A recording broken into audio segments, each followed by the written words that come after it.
Semana passada, eu havia publicado uma frase no meu Twitter que gerou também algumas confusões. Então, vamos trazê-la aqui, porque uma pessoa a apresentou para mim.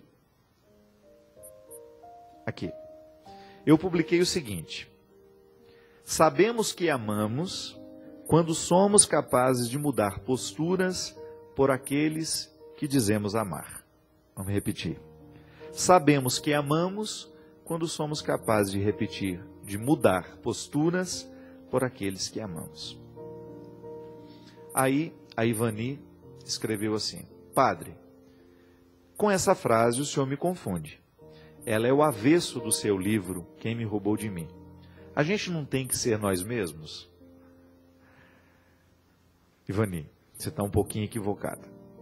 Ela não, de maneira alguma, que ela contradiz o discurso que eu faço no livro Quem Me Roubou de Mim, que é justamente uma reflexão a respeito do sequestro da subjetividade, que muitas vezes, na tentativa de agradar ao outro, nós esquecemos quem somos nós e acabamos assumindo um papel, usando uma máscara para agradar. E isso é um sequestro da subjetividade que nós estamos permitindo, né?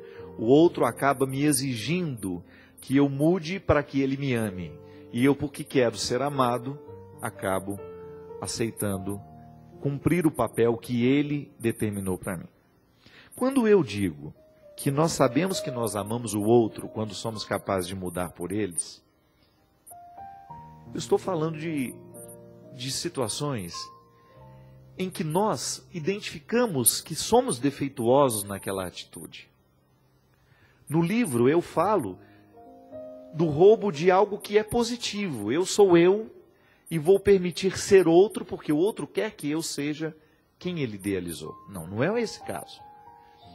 Eu sou capaz de dizer que amo quando eu sou vigilante com tudo aquilo que em mim me estraga e estraga o outro. Um exemplo muito simples. Eu vou ser capaz de parar de beber porque amo meu filho. Ainda hoje passou uma reportagem no Bom Dia Brasil, da Rede Globo, o tanto que o cigarro ele é altamente prejudicial a quem fuma, mas a pesquisa estava mostrando que ele costuma ser pior ainda para quem não fuma, mas recebe a fumaça de quem fez a gentileza de julgar no nosso ambiente, né? Então estava dizendo das crianças que já estão apresentando problemas pulmonares porque são fumantes passivos. Eu fico pensando, tudo bem, a mãe ama o filho, a mãe faz de tudo para que o filho seja saudável, para que o filho não adoeça, porque é natural do amor o desejo de que o outro seja saudável. Então, quando ela sabe que ela prejudica a saúde do filho fumando perto dele, ela deveria ser capaz de mudar essa atitude por causa do amor que ela diz sentir. O ideal seria se ela parasse de fumar. Mas se ainda não tem força suficiente para isso, ou se ainda não encontrou os recursos para parar de fumar, que pelo menos então não fume dentro de casa. Eu falava isso lá na minha casa, porque na minha casa tem muitos fumantes. Quantas vezes eu entrava na casa da minha irmã, eu era seminarista ainda, estava lá a minha irmã, as filhas dela, fumando, com as crianças andando dentro da cozinha. Eu falei, gente, essas crianças não são obrigadas a sofrerem as consequências dos vícios que vocês assumiram. Pelo amor de Deus, que atitude eu preciso ter para demonstrar que eu amo? Naquele caso, é não acendendo um cigarro perto de quem eu amo. Se eu já estou me causando esse mal terrível, agora, causando no outro que eu amo, disso eu estava falando, minha filha. Que nós somos, por exemplo, eu tenho um temperamento explosivo. Então eu amo quem vive comigo. E eu não quero viver machucando essas pessoas. Então eu vou fazer de tudo para ter um autocontrole, para que eu não venha explodir com essas pessoas, para que eu não venha vomitar, desculpe a palavra, vomitar o meu mal-estar em cima delas, porque elas não merecem. Então se eu não sou capaz de mudar as minhas posturas por aqueles que eu digo que amo, por quem que eu vou mudar então? Porque eu acredito mesmo, minha gente, que quando nós amamos de verdade alguém, nós somos capazes de fazer sacrifícios, nós somos capazes de mudar posturas, nós somos capazes de nos tornar vigilantes. E isso não é sequestro da subjetividade. O que eu falo no livro é quando eu abandono tudo aquilo que em mim é positivo, a minha liberdade, a minha capacidade de ser eu, porque alguém me impôs a necessidade de mudar para agradá-lo. Não. Aqui eu estou falando de uma mudança que não é para agradar somente. É para provocar o bem que muitas vezes, porque eu não faço, porque eu não realizo, eu deixo de provocar. Por exemplo, agora vamos na vida prática. Você que agora me assiste. O que você acha que você faz, que faz parte do seu jeito de ser, que você sabe que você prejudica quem você ama? Quais são as atitudes, quais são as posturas? O que é próprio do seu jeito de ser, que você sabe que é nocivo, que os outros já disseram, que você até mesmo já reconheceu, mas que você ainda não mudou, que você ainda não deu um passo na direção dessa transformação? Aí você identifica o que é nocivo em você e você começa a lembrar quais são as pessoas que você ama e que poderiam ser o motivo dessa sua transformação. Quando a gente não ama ninguém, pode ser que seja muito difícil mesmo você encontrar um motivo, um sentido para essa mudança. Já contei aqui a história de Viktor Frankl, o pai da logoterapia, que no campo de concentração, já não tendo mais ninguém a quem amar, ele plantou um vasinho de flor e colocou na janela. E estabeleceu com aquela flor um vínculo. Se você morrer, se eu morrer, você morre também. Então eu vou viver para cuidar de você. E no momento em que ele assume esse compromisso de cuidar do vaso de flor, ele devolve a ele o que o campo de concentração havia arrancado do coração dele, que era o sentido para a vida. Porque no campo de concentração, vivendo um regime de escravidão e já não tendo mais a esperança de encontrar alguém que o motivasse, a sair daquele lugar, a suportar os sofrimentos daquele lugar, não tendo mais ninguém que o esperava, ele corria o risco de morrer, de se entregar ao processo da morte, que foi justamente o que ele identificou nos colegas do campo de concentração. Que aqueles que já sabiam da morte de seus familiares, eles se entregavam ao processo de morrer.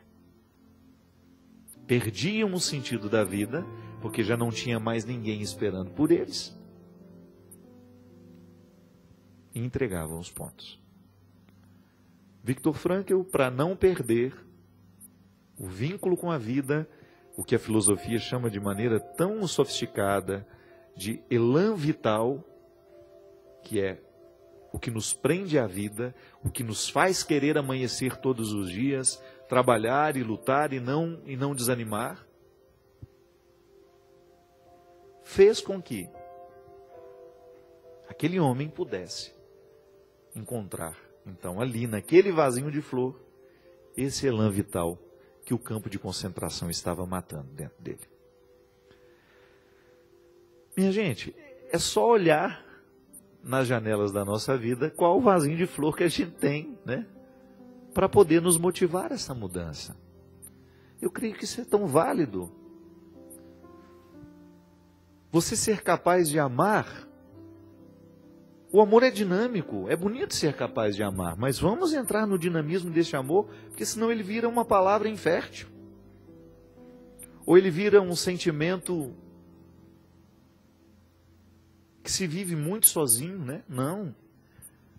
O amor, ele faz sempre um movimento, é do outro para mim, de mim para o outro e vice-versa. E ele sempre vai motivando transformações. Porque quando eu olho para a criatura que eu amo, eu reconheço nela onde os meus excessos, aquilo que de mim é prejudicial para ela. E aí eu vou fazer de tudo para que eu tenha condições de me transformar pelo amor que eu sinto. O meu pai parou de beber assim. Eu me recordo, sabe, minha gente? Meu pai foi um homem muito bom, um homem muito trabalhador, um homem muito honesto. Eu não tenho isso aqui para me envergonhar do meu pai. Mas teve um determinado momento da vida que o vício do álcool falou mais alto. E nós sofremos muito com ele. Porque é muito sofrido você ver alguém que você ama vivendo, né, um processo de autodestruição. E depois de longos anos vivendo aquela tristeza, eu me lembro que era menino e eu não tinha vontade de voltar para casa. Ia chegando o final de semana, o meu coração ia ficando apreensivo, medroso, porque eu sabia que o final de semana representaria confusão, briga, porque onde o álcool entra, o vício do álcool, ele abre portas para tudo isso. Então eu me lembro que depois de um fato muito triste que nós vivemos, causado pela bebida dele, ele estava sentado desolado no sofá lá da nossa sala, sozinho. Era um fim de tarde, ele não estava bêbado, ele não estava alcoolizado. E eu tinha muito medo do meu pai, sabe? Eu amava o meu pai, mas eu tinha muito medo dele, porque ele era um homem... Ele era muito silencioso, então eu tinha medo de incomodar. Ele era um homem muito calado, eu tinha medo de ser excessivo com ele. Então eu, muito medroso, me aproximei, sentei perto dele, e eu me recordo ainda do tremor das minhas pernas e das minhas mãos, fazendo uma pergunta para ele. Eu perguntei assim: pai, o senhor me ama? Ele me olhou assim, meio assustado, e disse: claro que eu te amo, meu filho. Eu falei: se eu pedir uma coisa para o senhor faria por mim? Aí ele ficou silêncio, baixou a cabeça e falou: o que você gostaria de me pedir? Aí eu disse assim: eu gostaria de pedir que o senhor nunca mais bebesse. Porque a gente sofre muito com o álcool do senhor. A gente sofre muito com o vício do senhor. Eu pensei que eu ia morrer depois de ter conseguido falar isso para o meu pai. Imagina que eu era um menino de 7, 8 anos, dizendo isso ao homem que me trouxe ao mundo, né? As autoridades totalmente invertidas ali naquele momento. E ele não me disse nem que sim, nem que não. Ele me abraçou e me lembro do choro que o meu pai chorou naquele dia. Um choro muito sentido. Eu chorei com ele, saí da sala, e a partir daquele dia, o meu pai iniciou um processo de busca, de ajuda. Eu me lembro que ele ingressou no AA. Eu admiro muito a iniciativa dos AAs, desse grupo de apoio, né? Que é oferecido àquele que deseja sair do vício. E graças a Deus o meu pai superou tudo aquilo. Nós tivemos a oportunidade de vê-lo vitorioso, vencendo os limites do álcool e retornando ao homem que ele sempre foi e que o álcool estava matando. E aquilo para mim serviu como uma lição, minha gente, porque eu acho que a minha palavra naquele momento foi fundamental para que o meu pai se fortalecesse para ter coragem de dar um passo na direção que ele precisava viver. O amor que ele sentia por mim. Eu não tenho dúvida de que meu pai me amava. Ele manifestava isso nas pequenas coisas. E por causa do amor que ele sentia, ele foi capaz de ouvir o meu pedido. Agora, gente, distanciando-me do que eu vi acontecer na minha casa, do que eu vejo ainda acontecer nos dias de hoje lá, eu identifico que quando nós estamos cegos para aqueles que nós amamos, a gente deixa de fazer as transformações que nós precisamos viver. Impressionante o quanto que a criatura amada beneficia aquele que a ama.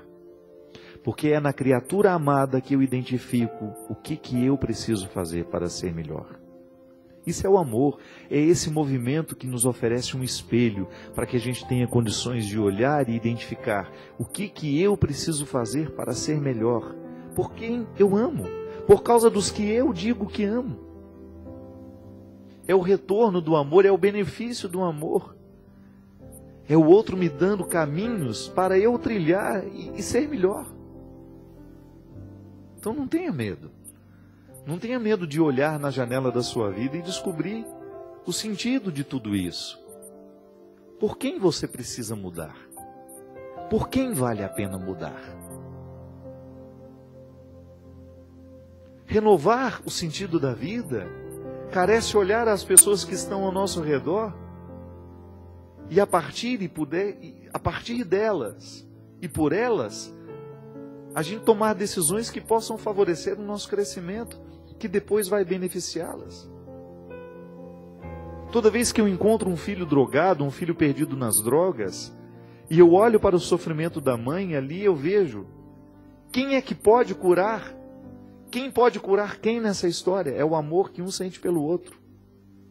É o filho olhar para a mãe e perceber o quanto que ela sofre pelo processo de autodestruição que ele está vivendo. É a gente ser capaz de mudar as nossas escolhas porque a gente tem alguém que nos ama. E a partir desse amor, a gente ser melhor e a gente modificar o que precisa ser modificado. Quem sabe hoje no programa, quem sabe hoje esse programa, só tem acontecido para isso. Para nos chamar a atenção para o vasinho de flor da nossa vida. Quem é o vaso de flor que pode dar sentido a você? Quem é o vaso de flor que pode fazer a sua vida ser diferente? Que Deus abençoe o seu propósito. Que Deus abençoe a sua vida. Que Deus abençoe o nosso coração. E nos motive à mudança tão necessária que todos nós precisamos viver. Esse Deus que é Pai, Filho e Espírito Santo. Amém. Até a semana que vem, se Deus quiser. Que